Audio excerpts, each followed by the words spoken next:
Hi there, folks. Today we're looking at standard deviation. And standard deviation is another one of these measurements of spread. It's measuring how far away things are.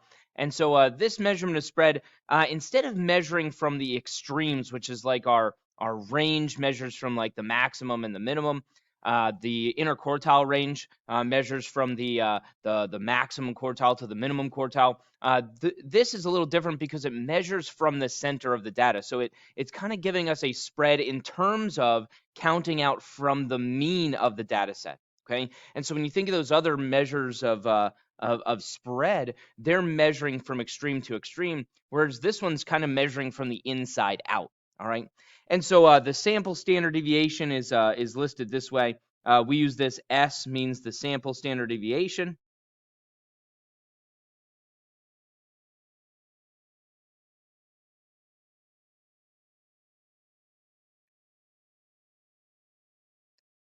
Our value right here, we already know that. That's the sum of X. Once again, we've seen that before. That represents each data value.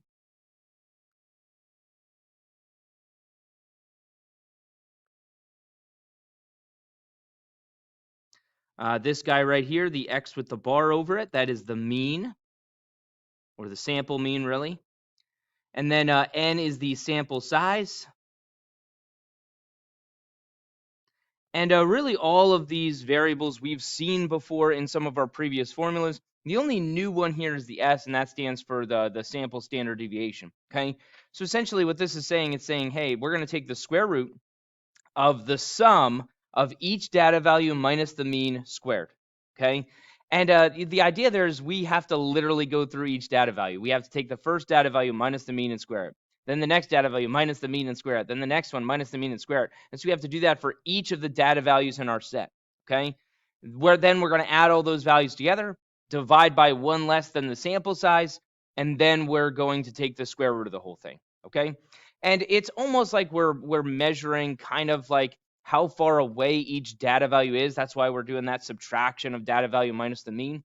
We're seeing how far away these data values stretch from the mean, okay?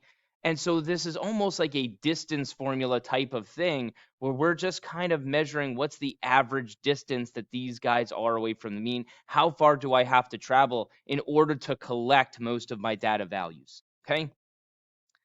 And so once again, this is a measure of spread. It's a measure of spread for mean, all right?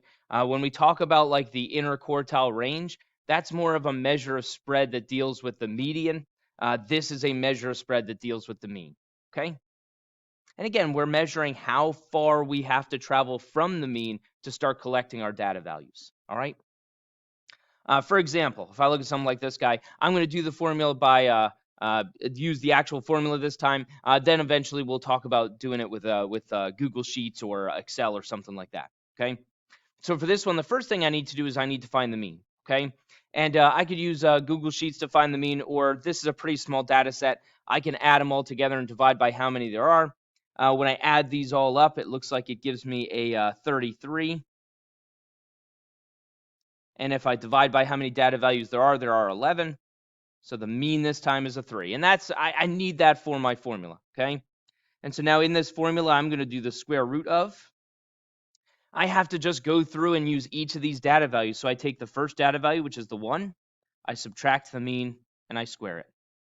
And then I'm going to add, and I do the next data value, minus the mean, and square it. And I just keep going until I've done all the data values.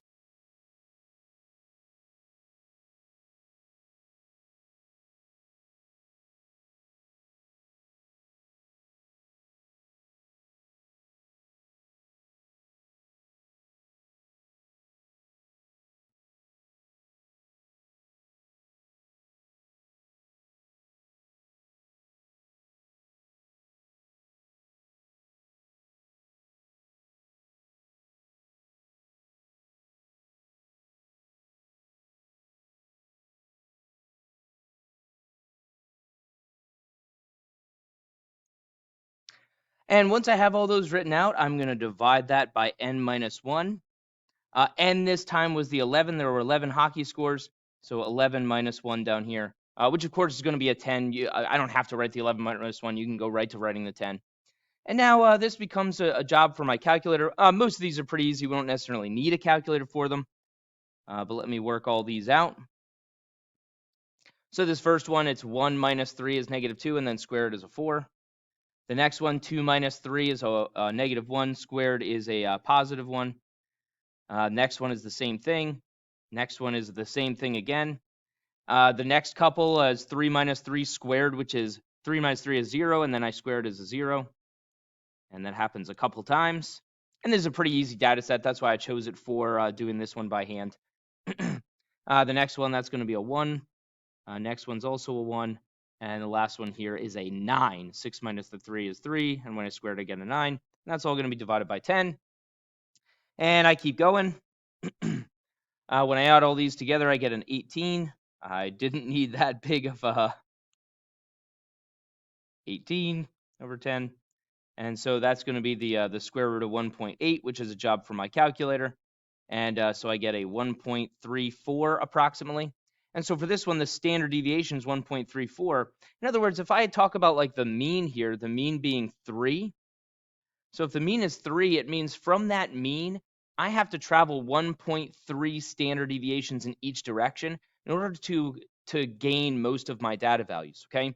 So when we interpret the standard deviation, we need a little bit of the mean here as well. So if the mean is 3 and the standard deviation is 1.34, it essentially means like, hey, from the mean, 1.34 is how far I have to travel in each direction in order to gather pretty much all of my, or most of my data values, okay? It's not all of them. We'll find out later that it's like about 68%, about 70% of the data values. So it's not all, it's most of the data values, okay?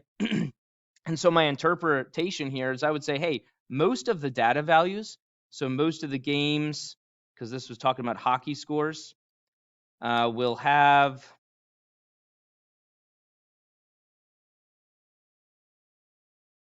a score somewhere between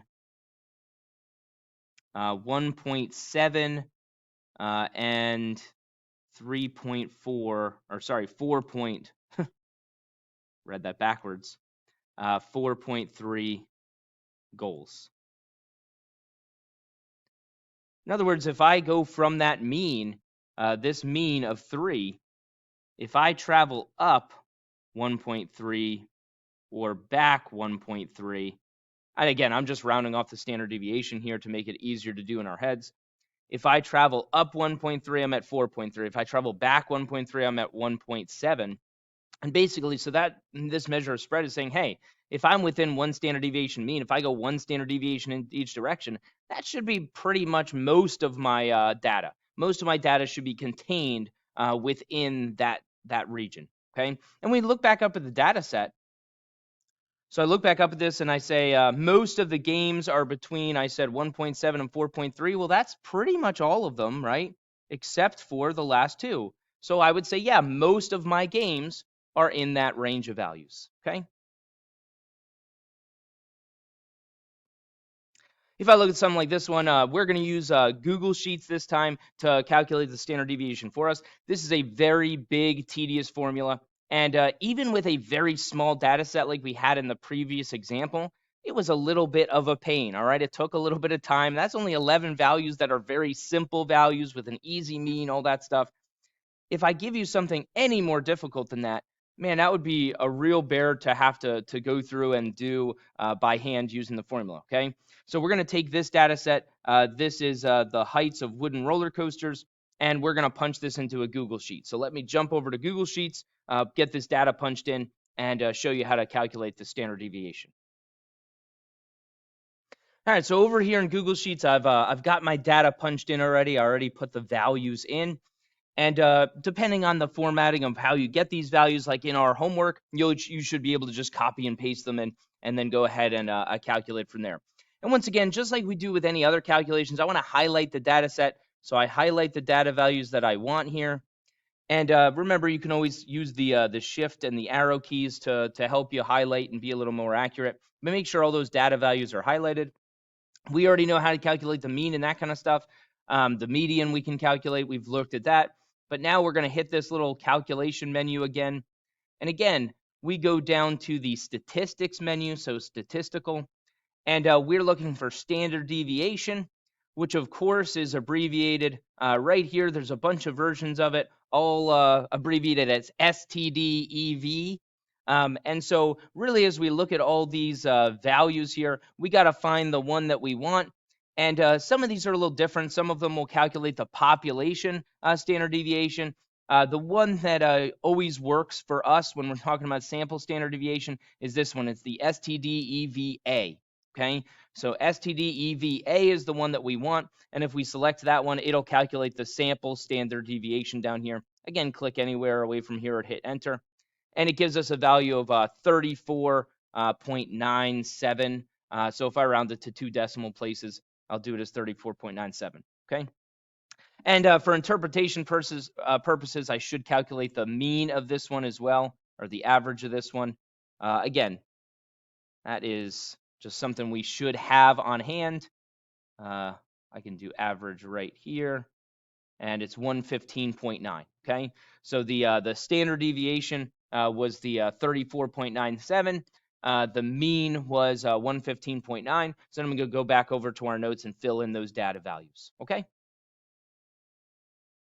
So on this data set, we found out from Google Sheets that the mean was 115.9. The standard deviation here is a 34.97.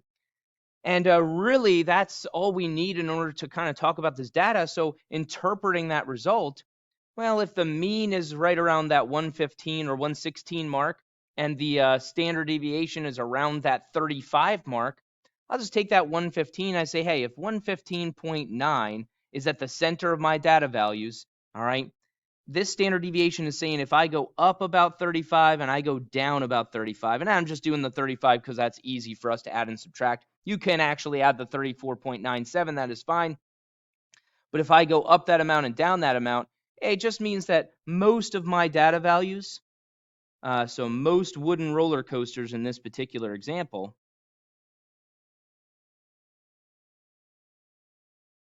have a height, because we're talking about the heights of these.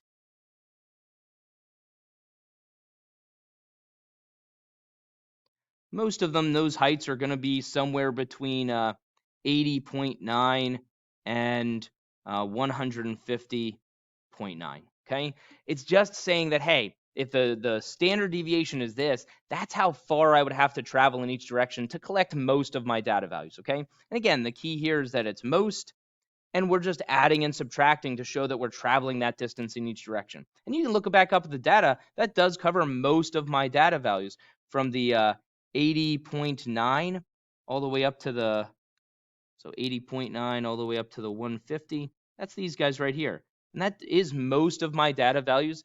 I'm guessing it's probably somewhere around, 68, 70% of the data values. Okay. Once again, we can use the Google Sheets to calculate this. I won't take you over and bore you with the details this time since you've seen it once. But when we take it over there, we're going to find that the mean this time is 209.6 and the standard deviation is 73.4. And so again, it's this interpretation piece that I think sometimes students need a little help with. We're just going to say that, hey, the 209.6, if I go up 73.4 or if I go down 73.4, that should allow me to collect most of my data values, okay? And so just doing a little bit of addition and subtraction from there, for this one, I would say most. This is steel roller coasters this time.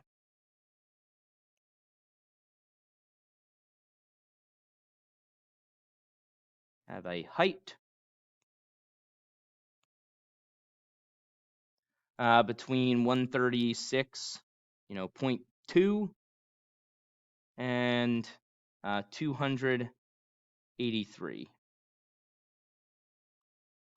Okay, and again, that's just doing a little adding and subtracting in my calculator. Okay, so again, that's the idea here. We're measuring the spread of this thing, but we're measuring from the middle on out rather than measuring from the extremes. Okay.